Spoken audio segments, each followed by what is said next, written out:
Swayam Prabha. Digital India. Educated India.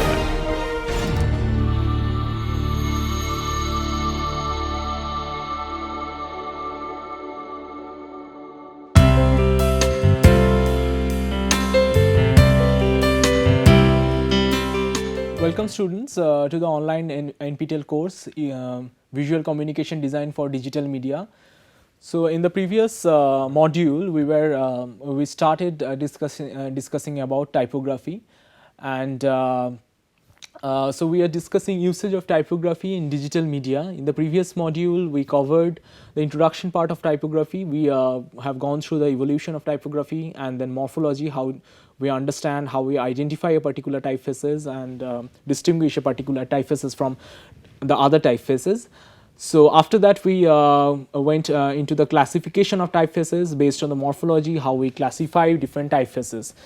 So now we will come to the design aspect of a typography. So how typography can be used in design.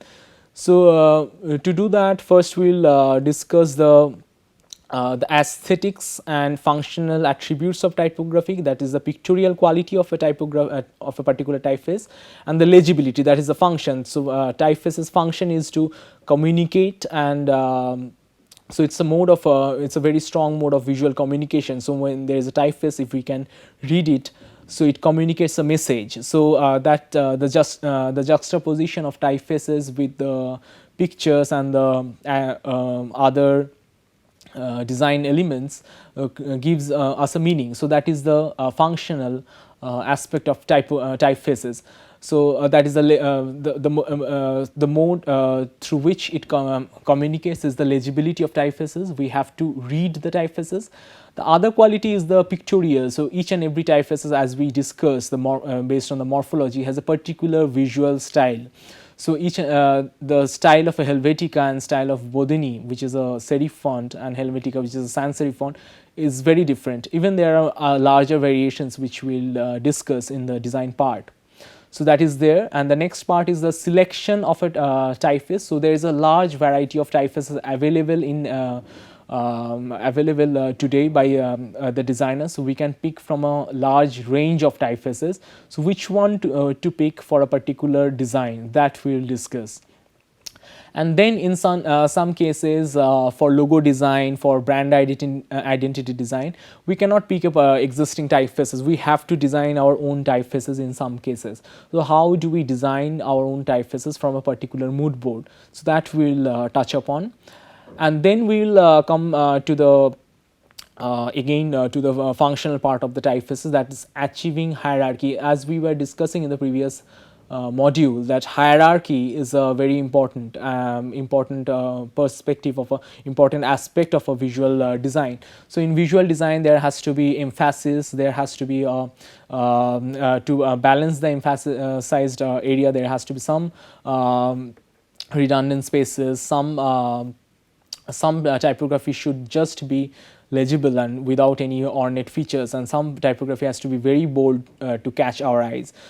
So these will come under hierarchy. And then there is the impact of color, as we were discussing earlier, which adds to the legibility and creates a drastical visual impact.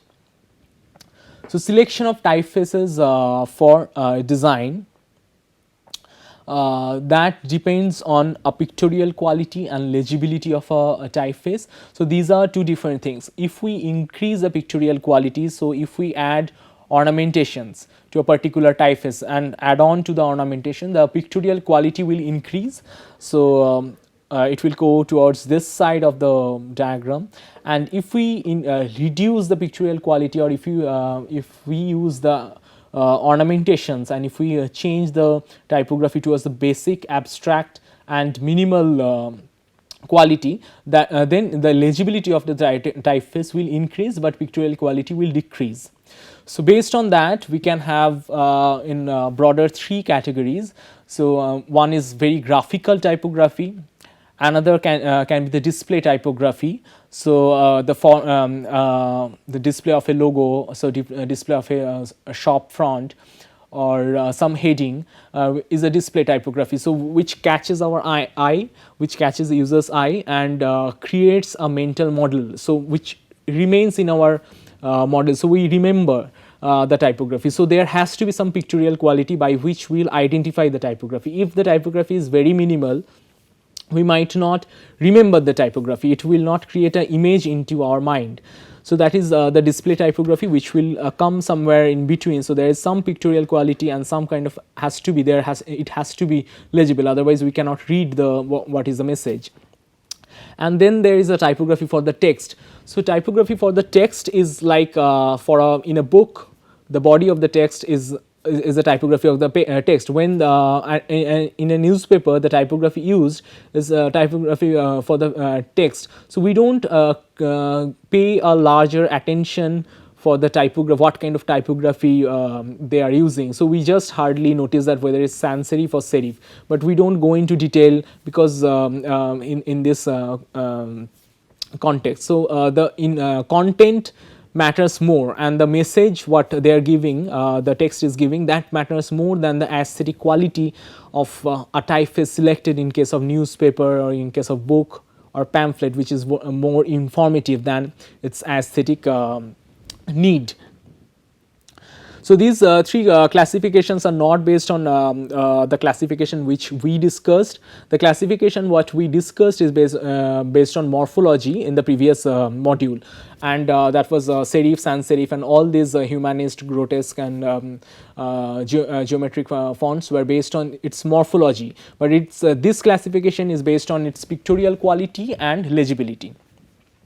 So in the first category, we have the graphical typography. For example, in a graffiti wall, the message is definitely important, but the typography doesn't stand alone, it goes with the graphics. So the color usage of the typography, the line quality, the shapes, textures, the color scheme, and line and everything, all the elements of design should blend with the visuals of a graffiti in case of graffiti, because that's more important. And when we look at a graffiti, if it attracts our eye, then we'll stand and start reading that. So we'll give more time to interpret that. It's not just we'll just read and go away. That is not the intention of a graffiti work. So it's a visual, it's a composition, and it's more has a more aesthetic importance than giving a message, because giving a message, it's not in graffiti wall, it's not just a typography, because it's all the pictures and everything together holistically gives a message. So here in this case, it has a higher pictorial quality and less legibility. Even in some cases, the legibility might not matter. For example, if we look at these two examples, one is the example of kalamkari. This is a traditional print media technique of Andhra Pradesh. So here we see vegetable dye printed on kalamkari style, and there are Telugu scripts inscribed in this. So for many of us, it might not be possible to read a Telugu script if we don't know the language. For example, in the same way, in Taj Mahal, this is a gate of Taj Mahal front gate. So in Taj Mahal's front gate, there is a Urdu script written, inscribed on top of the Taj Mahal script. But this goes as a graphical, and it's because of its aesthetic value, it enhances the work, architecture, or the traditional craft style by its visual quality. So if we mentally replace the Taj Mahal's Urdu script with Telugu typefaces, and the in the kalamkari here with the Urdu typefaces, it will not go with the picture, because we have certain visual each and every typeface has its own visual identity. For example, Urdu typefaces with its kashidas and all these dots and linear visual quality, it goes with the Saracenic style of architecture, Saracenic style of design. So if you look at the Gates inlay work and this kind of typefaces, Urdu typefaces, this goes hand in hand and they create a visual integrity in the typefaces. Similarly, the curvilinear Telugu script also has a which blends with the curvilinear features of Kalamkari style. So here we read these typefaces as a pattern, not as a text. So that pattern, as we all know, is a again elements of design, so it's creating as a pattern. So if there is a blank patch, it might not, the composition might look blank here. So this pattern, the typefaces which acts as a pattern for the people who cannot read the what is written, acts as a pattern and balance the complete composition. The next will be the display typography, which is much easier to read than the previous one, but has certain kind of aesthetic ornamentation. So these are not flat typographies like the body of a text or of a newspaper. So it has certain kind of ornamentation to it, because the need of a display typography is to create a brand. So if the we understand the Coca-Cola's logo and recognize the Coca-Cola's logo by its, definitely by its color, but also by its font.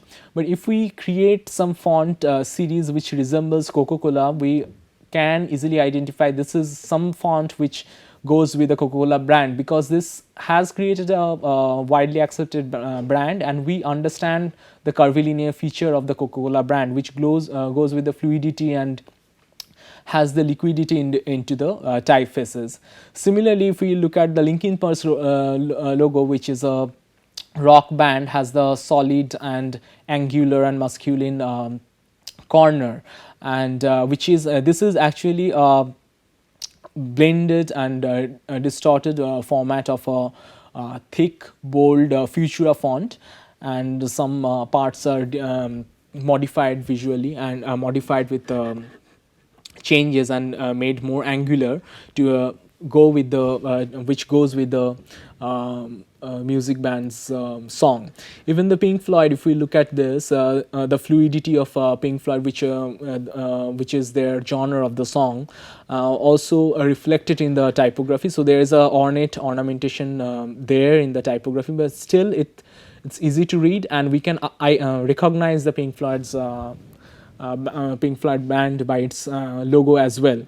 Similarly, we all know that Bauhaus was a movement in modern era. So Bauhaus movement is more is also a derivative of a Swiss the Stiegel movement. So the Stiegel movement and Bauhaus movement has a minimalist approach and usage of primary colors, for example red, yellow and blue, and the black and white combination was more. So here in the Bauhaus Bauhaus poster we can see that, and from that Bauhaus style there was a Bauhaus font derived from that. So if we look at the font used over here, that's a Bauhaus font, and it also uses the pure geometric shapes. For example, if we look at the architecture's A, it starts with a pure circle, and then similarly in the C, H and T, E, we can see the pure circular format and the pure rectangular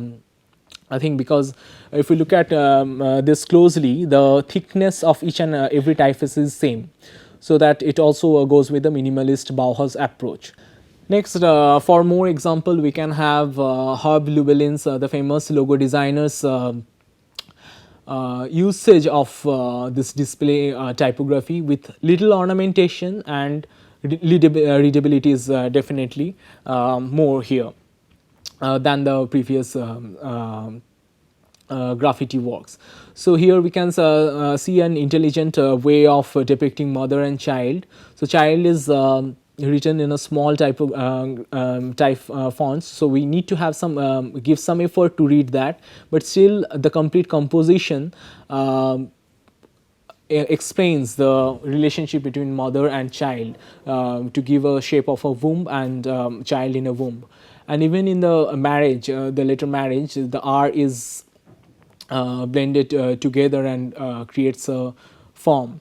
And in family also, we it's the similar it shows the concept of family, and we can create with gestures principle. There's different kind of people's image comes out of this typefaces. So there's are kind of different ornamentation added to it. So this L become looks like an I, but still it doesn't create any problem to read the word because of its meaning together, the pictorial quality of typefaces and the higher legibility. It doesn't create a problem.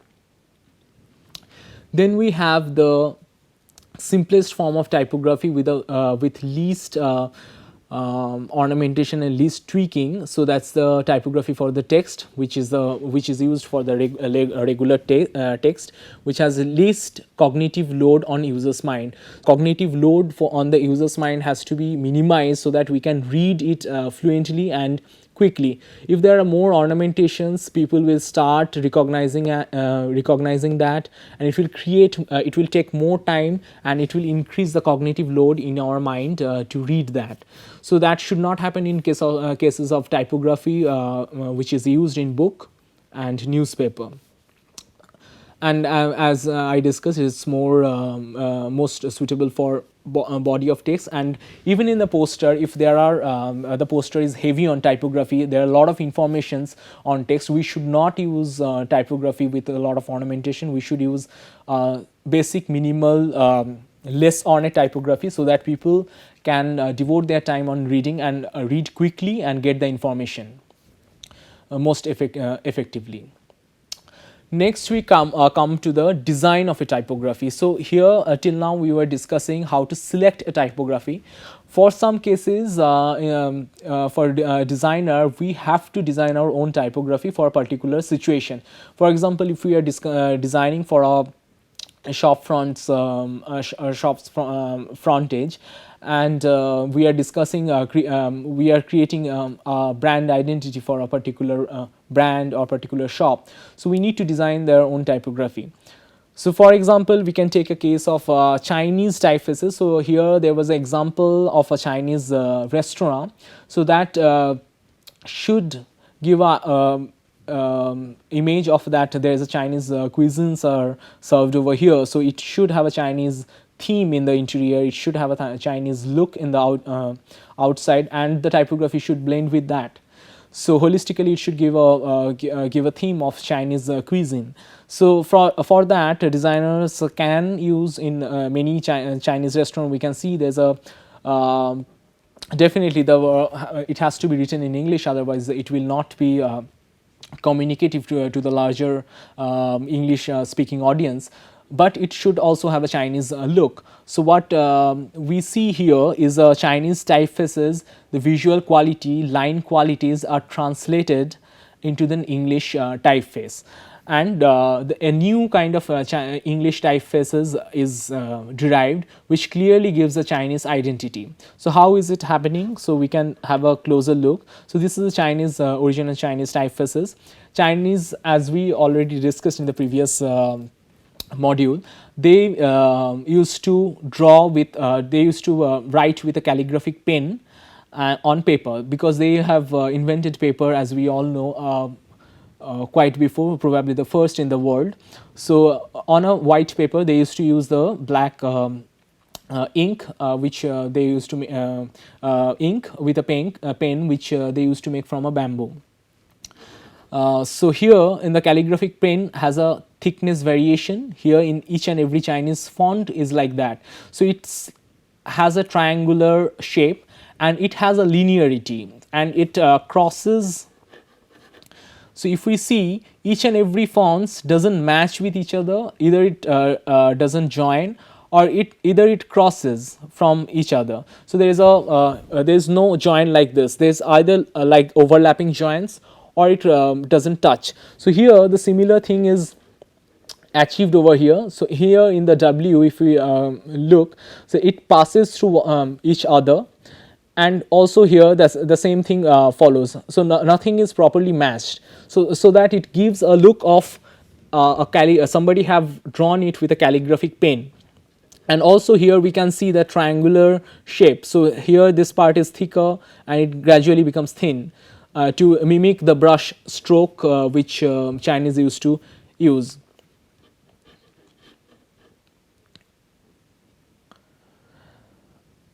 So if we generalize the process,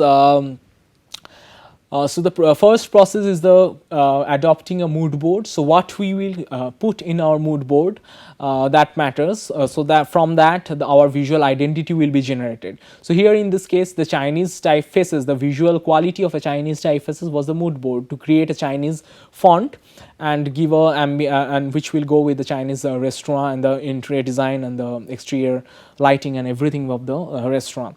So next process is the visual analysis. We need to understand what is there in the Chinese typefaces, that is there in the that is the mood board in this case.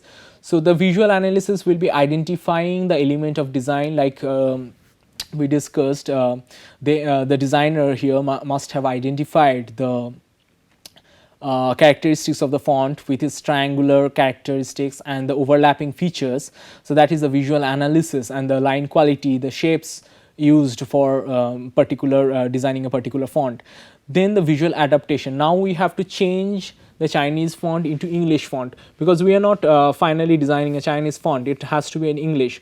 So we will take an English font. Each and every English font has to be again derived into its morphology. Based on its morphology, each and every part has to be segregated or deconstructed, and each and every part then can be translated into the Chinese style of visual identity. For example, here in if we take the case of W has 4 different strokes. The 4 different strokes were translated into the style of Chinese strokes, and then we create a W which looks like a Chinese script, but that's an English W, but which looks like Chinese script. So similarly, in case of other typefaces, we can translate that into different typefaces which will go with the thing. So these are important in bilingual signages and bilingual posters as well. So if we are designing some signages which should communicate with people speaking or reading different language, here for example Chinese and English, or Devanagari and English. So we should, both the signages should have some visual identity, otherwise the complete composition will not be holistic. And even if for a poster which should communicate in 2 different languages, the written text part of the poster should communicate in 2 different languages, the selection of font has to be so that it blends with each other. In some cases we might not have these kind of fonts which goes with each other, so that we have to create our own fonts based on the other keeping the other fonts visual characteristics in mind. So here in Arabic typefaces has its own characteristics of Kashidas. Arabics used to write from the other side, from right to left.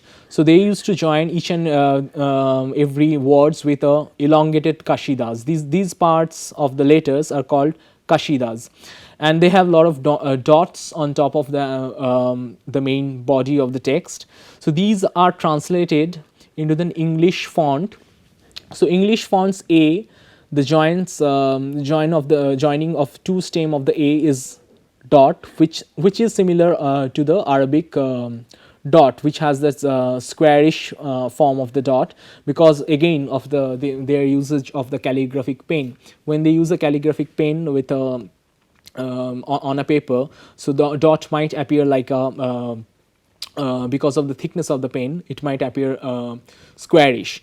So similar things are translated into these 2 typefaces designed from Arabic style of original Arabic typefaces.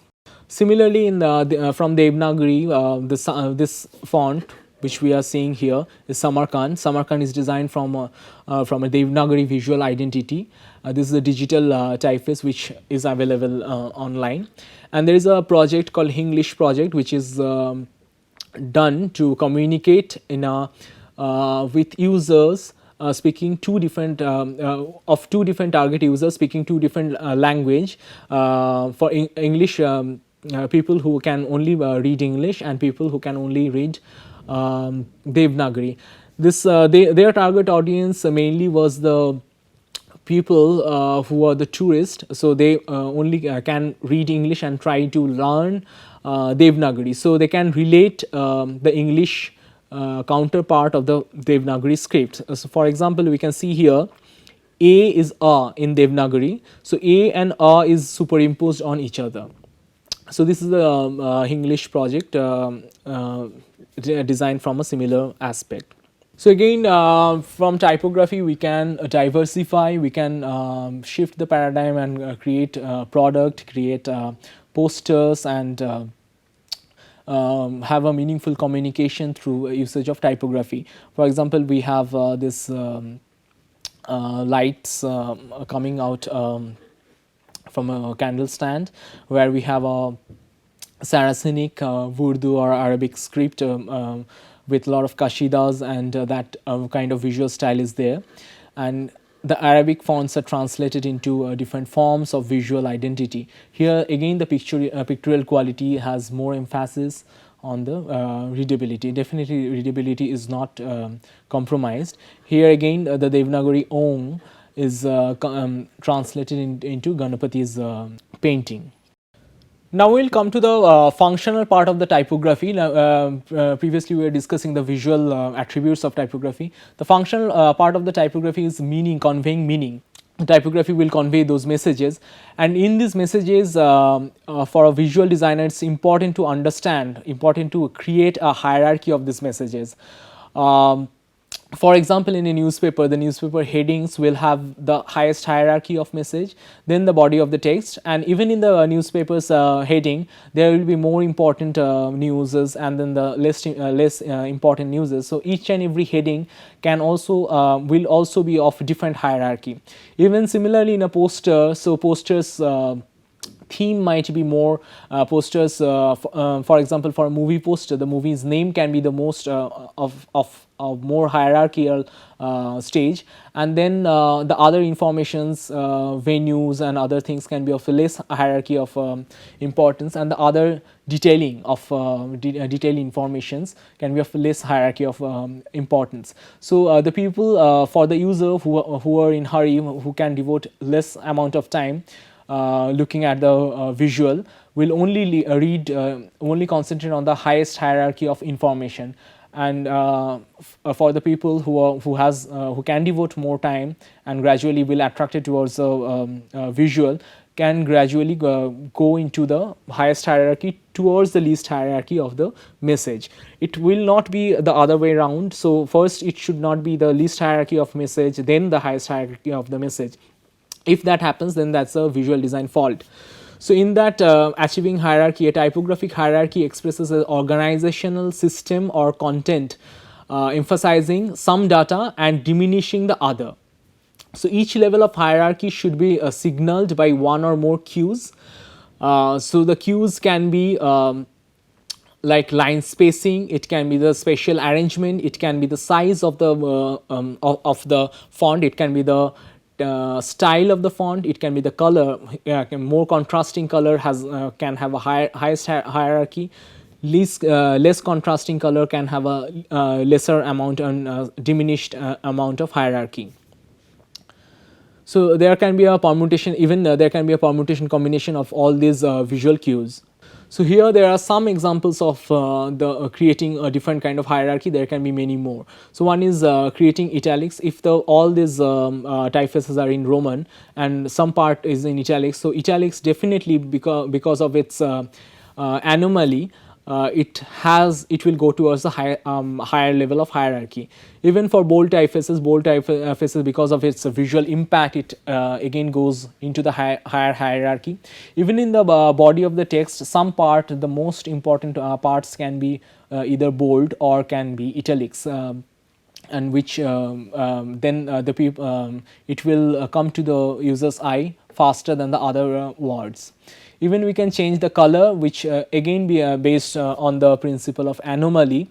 It will again attract user's mind, and then we can have small caps and the variation in font and serif, and by changing the serifs into sans serifs or vice versa, we can also create hierarchy. So these are all actually a process of creating anomaly and creating an emphasis. So while discussing serifs and sans serifs, we should go into deep of serif and sans serifs usage. So legibility comparisons of serif and sans serif is very important because it has a very different criteria. So if you can do this experiment in your with the WordPad. So if in print media, we are using print media serif, we can use serif fonts, smaller serif fonts than sans serif fonts, which without destroying the legibility, because serif fonts has its distinguishable serif ends. If we reduce the font size, still it will be readable because of its ends are very prominent, so we can read it in print media. But for sans serif fonts, it might be difficult for reading in a very small typefaces, because the ends of sans serif fonts are not very prominent. But in case of digital media, it's completely the reverse, because digital display media. So in digital display media, there are light rays coming from behind, and the background, generally if the background is white, we all know that white in has more illumination and more higher value. So there are more light rays coming from the white region, and black doesn't emit much light rays. So here the end point of the serifs might be difficult to read if we difficult to read in cases of display typography. Even as we discussed in the previous module, serif ends were difficult to translate into a typography with in a display medium with larger pixels. So the end of the serifs and the modulations of the thickness of a serif font might be pixelated in a larger in a display system with large pixels. I mean low resolution pixels with where the each and every pixel units are larger in area. So here also in this for this cases, there were some pixelated fonts designed for display typography. For example, Emperor, which is easy to display with low resolution system. For example, M doesn't come is not a proper curve. It's some pixels juxtaposed, and it gives us a image of M. So here also, if we can read that side, this is new alphabets written with minimum pixels involved. So now we come to the examples of hierarchy. So here there are two famous posters designed. First is the US Army's poster designed in the during the World War. This is by James Montgomery. So here we can see the US's national color coding is the blue and red, which is created there, which is repeated there, and there is a hierarchy in typographic letters. So first, if we read the first lines, is I want you. You has more importance than the first two letters. So and if we look at the picture, look at the painting as well. So the person is looking pointing at you. So you creating a highest emphasis on the first in the first line, and then here it's written for the, which has some kind of redundant meaning. So you and US Army enlist, US Army has more importance. So US Army has is bigger and thicker font, and enlist now, that what you have to do, that's written in a thicker font. And again on the right hand side, we have the Cassandre's famous Art Deco poster, which is also informative and which talks about a cruise. So it invites people to book the cruise, and it tells the cruise's name, which has the highest importance, and the color contrast, and because of the dark background and the light font, it comes out, and it's also the height is more, and then the next contrasting level is the where it is, and the other next level of information is this, and these are the next hierarchy or the least hierarchy of the information which is presented. Next we have some of the posters designed by Satyajit Ray. He himself designed the posters. So in the first poster we can look the first hierarchy. In the previous cases the first hierarchy was on the top. That is the general convention, but it might not happen because poster is a holistic visual composition. If we look at a poster, a photograph attracts our eye first, not the typefaces, because in the similar, if the photograph and the typefaces are taking similar area on a poster, the photographs are easy to recognize, and so it will attract people's eye first than the typefaces. For typefaces we have to read the typeface and understand the meaning, which takes more time than understanding a photograph. So photograph will definitely attract our eye first. So that is why the Sataranj over here, the toppled king, is attracting our eye first. This is the first focal point and first entry of user's eye into the visual composition. From here there is actually a visual cue of similar typefaces into the poster's name, that's Sataranj Ki Khiladi, which is written over here, has a similar shapes. So each and every typefaces shapes are similar to the form of each and every chase chase or Sataranj. So here we have a visual connection. So from here we next hierarchy is the name of the movie, and these informations has a lesser and these are subdued and has a least amount least level of hierarchy in this poster.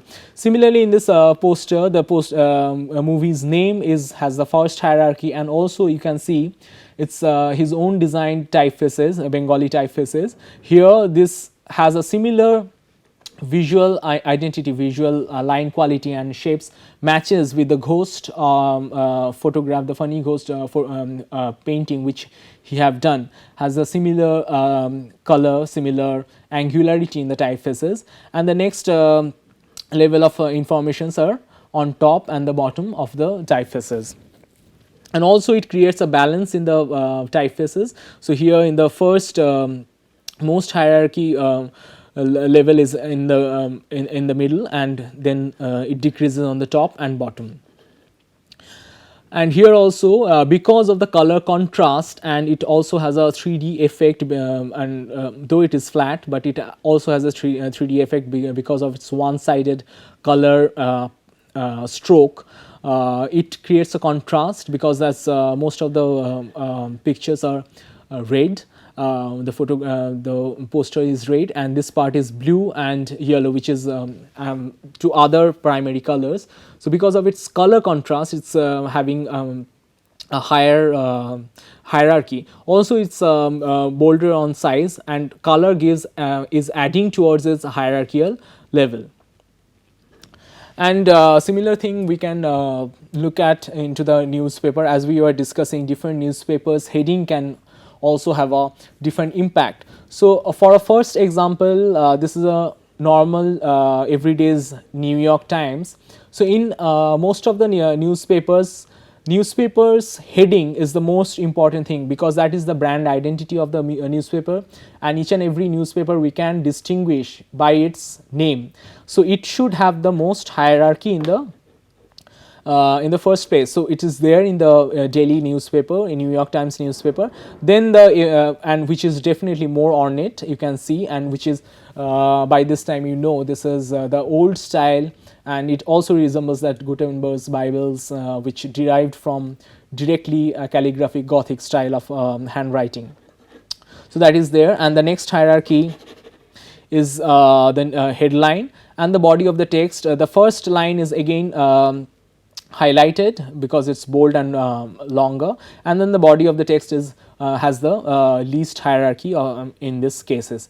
But in the cases of 9/11, definitely it was a striking event. So this is a exceptional case. Here you can see the US attacked, this news was so much more important. So this dominates the newspaper's name. So here in this case, the newspaper's names has a lesser height, and this, the main heading, has a larger height, because that was so striking and that was so important. The message was so important, and this was a definitely a different case.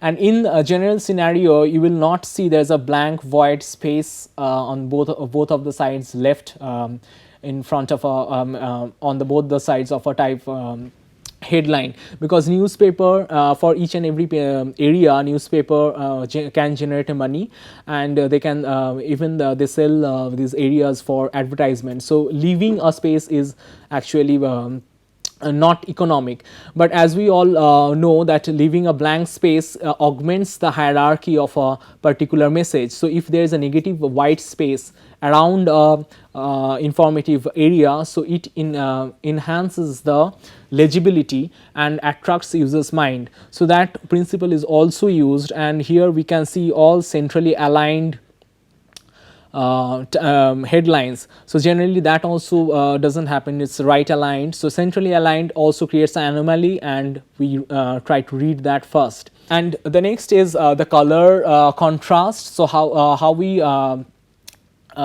change the color and create more legibility or decrease the legibility of a particular typefaces. So here we have different, we can have a different permutation combination of background and foreground color, and they will impact the hierarchy, they will impact the legibility of a particular text. For that we have Arthur and Passini in 1992 have created a visibility chart based on the color contrast index of a background and foreground text color.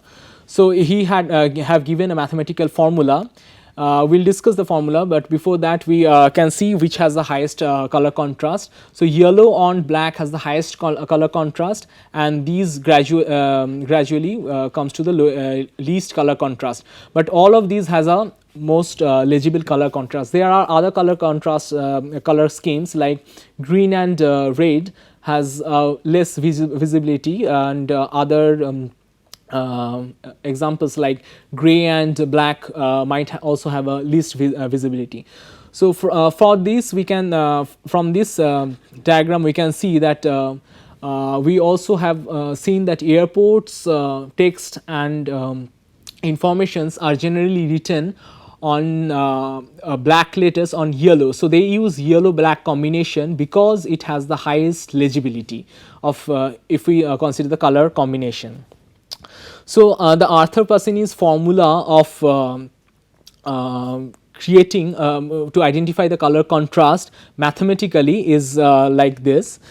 So he have assigned the color light reflectancy ratio of each and every color.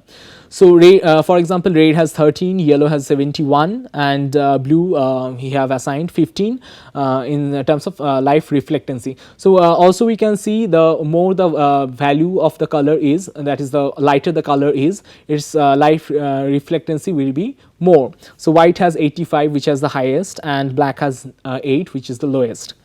So his formula of readability is K1 minus K2. K1 is the highest LR or the light reflectancy minus the lowest LR or the lowest LR, that is the K2, whichever will be there in the foreground or background. For example, in this example, K1 and K2 will be red's 31 and black is 8. So 31 minus 8 divided by K1 or the highest color value, that is the red's color value, that is the 13 over here, multiplied by 100, that will be the contrast value H. And by its study, he have done several ethnographic study, and he have conducted many